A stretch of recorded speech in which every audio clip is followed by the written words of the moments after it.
Bienvenue à notre émission La Bible à 100%. La Bible à 100%, une émission qui commence avec la Bible. La Bible à 100%, une émission qui continue avec la Bible. Si vous aimez voir la Bible expliquée par la Bible, c'est le bon endroit pour vous. Oui, comme thématique, Dieu enveloppé dans la chair, Dieu enveloppé de layette de bébé.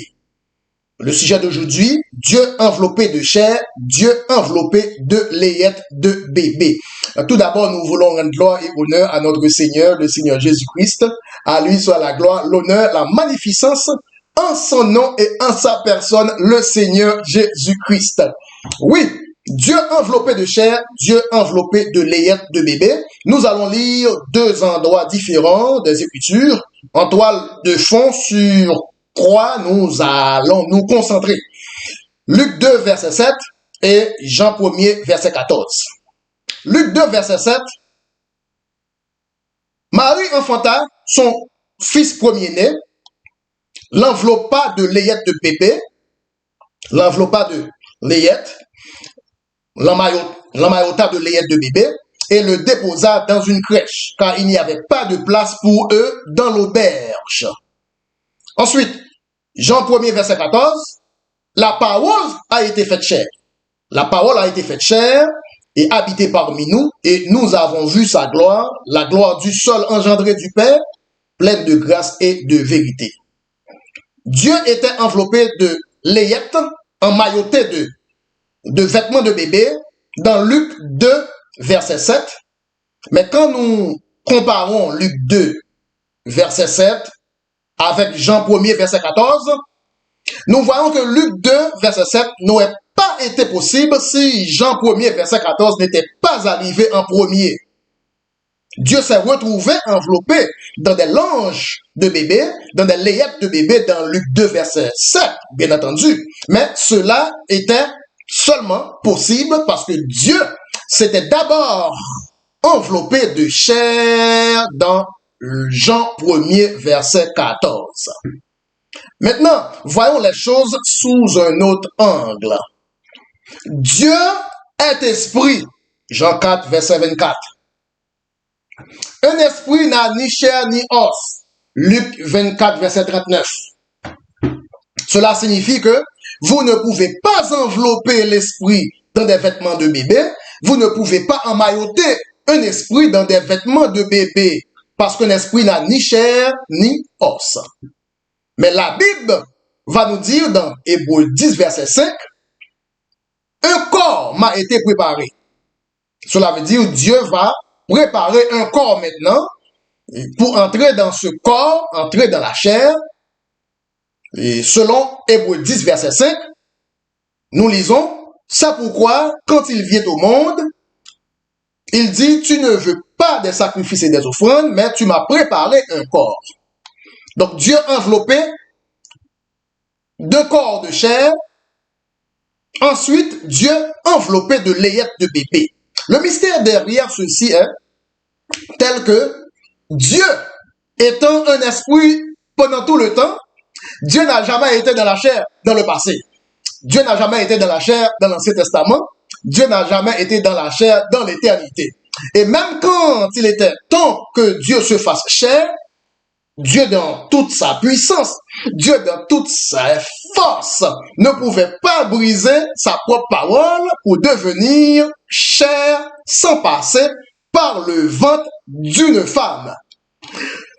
Les Écritures ne peuvent pas être brisées et selon les Écritures,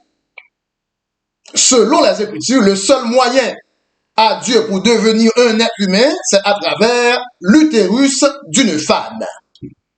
Maintenant, les gens peuvent être confus et dire que Dieu est apparu plusieurs fois dans l'Ancien Testament, n'est-ce pas, dans la chair alors? La réponse est non. Voilà la différence. Quand Dieu est apparu dans l'Ancien Testament, il n'apparaissait que dans la tenue céleste.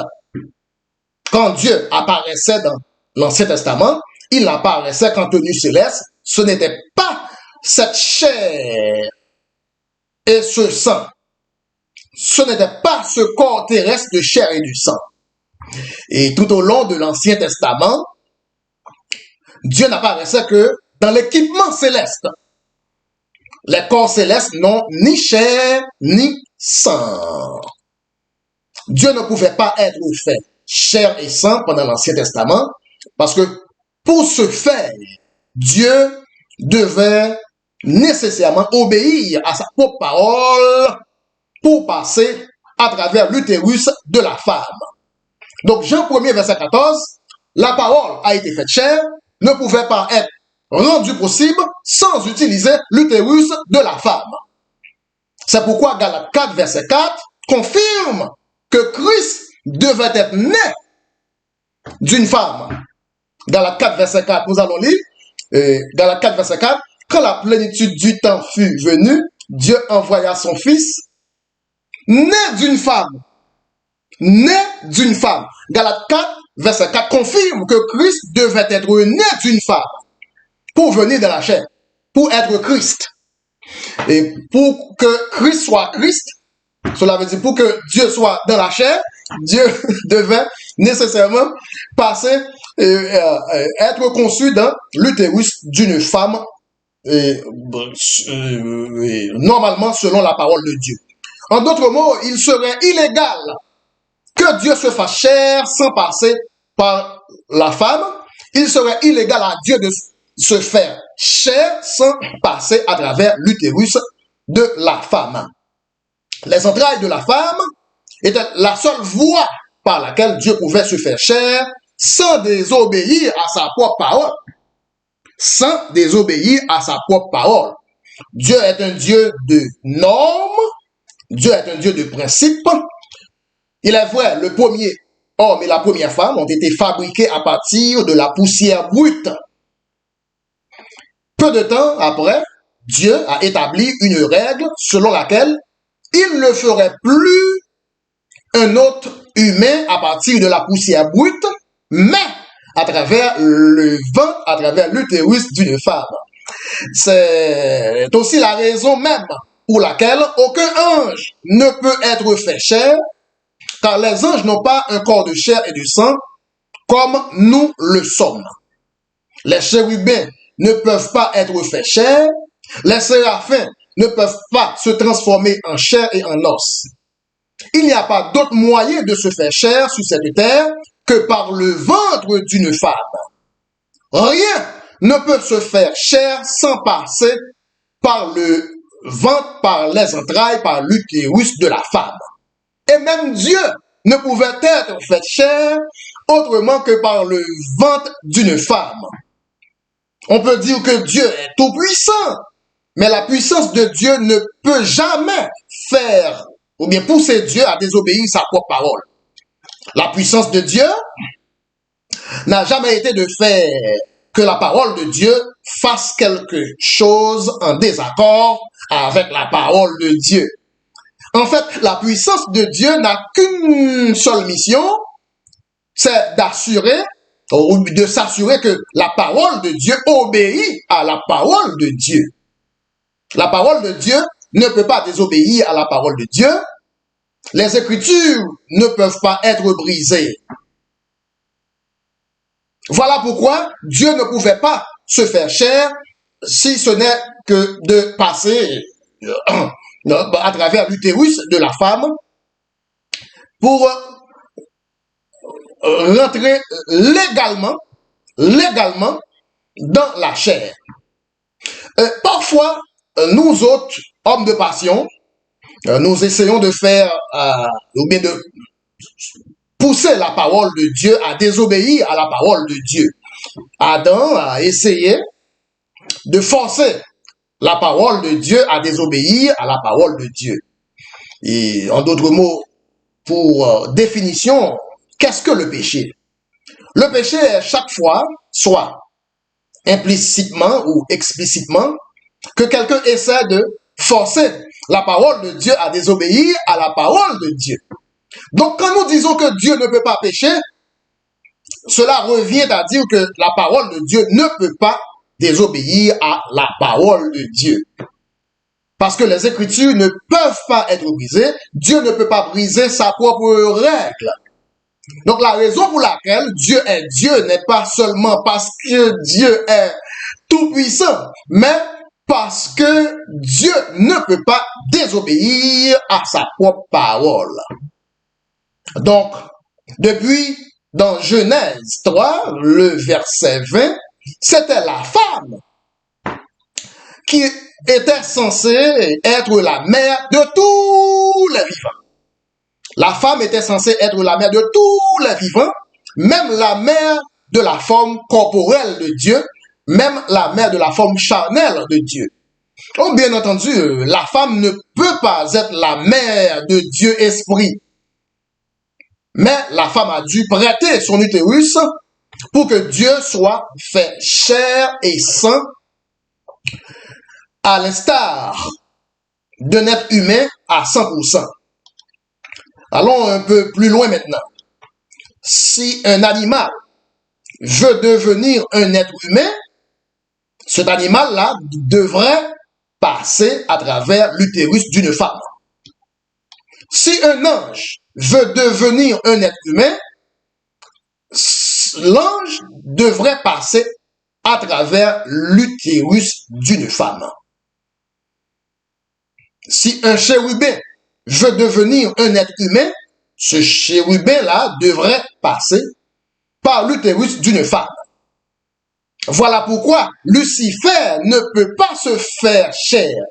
Lucifer ne peut pas devenir un être humain parce que personne ne peut se faire chair s'il ne passe pas à travers les entrailles de la femme, à travers l'utérus de la femme. Et même Dieu, si Dieu veut être fait chair, pour être 100% être humain, Dieu doit aussi obéir à sa parole en passant à travers l'utérus d'une maman, d'une femme. Maintenant, regardons la différence entre Adam et Christ maintenant. Adam est l'image de Dieu fait chair. L'image de Dieu fait chair. Christ est plutôt la personne de Dieu faite chair. Ce qui signifie que lorsque Dieu a formé un corps pour Adam, ce n'était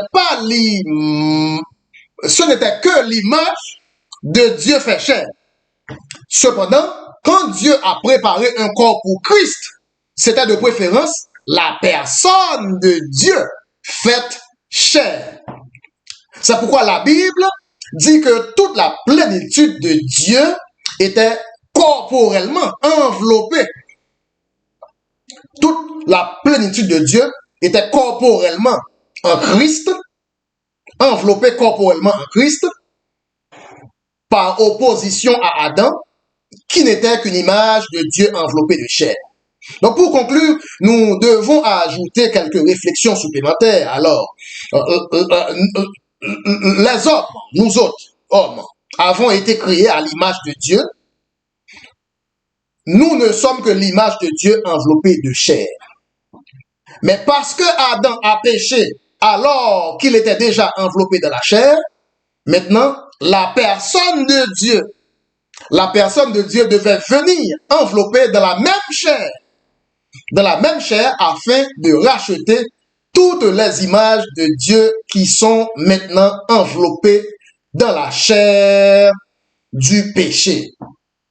Dieu s'est enveloppé dans la chair, ensuite Dieu s'est retrouvé enveloppé de layette de bébé. Le grand mystère de la Bible, Dieu esprit, pour la première fois, dans Jean 1er, verset 14, Dieu esprit s'est fait chair, venu dans la chair, enveloppé dans la chair. Ensuite, quelques minutes plus tard, Dieu s'est retrouvé enveloppé de layette de bébé. Voilà, c'est la fin de cette édition. Nous sommes arrivés à la fin de cette courte étude biblique en profondeur, bien entendu. très courte, mais en profondeur. Et sur ce, nous voulons remercier Dieu pour ce moment d'étude biblique avec vous. Et sur ce, nous voulons vous inviter à vous abonner à l'émission La Bible à 100%, une émission qui continue avec la Bible, une émission qui explique la Bible par la Bible avec votre très humble et très simple frère, le frère Bruno. Je vous aime bien, que Dieu vous bénisse. Bye bye.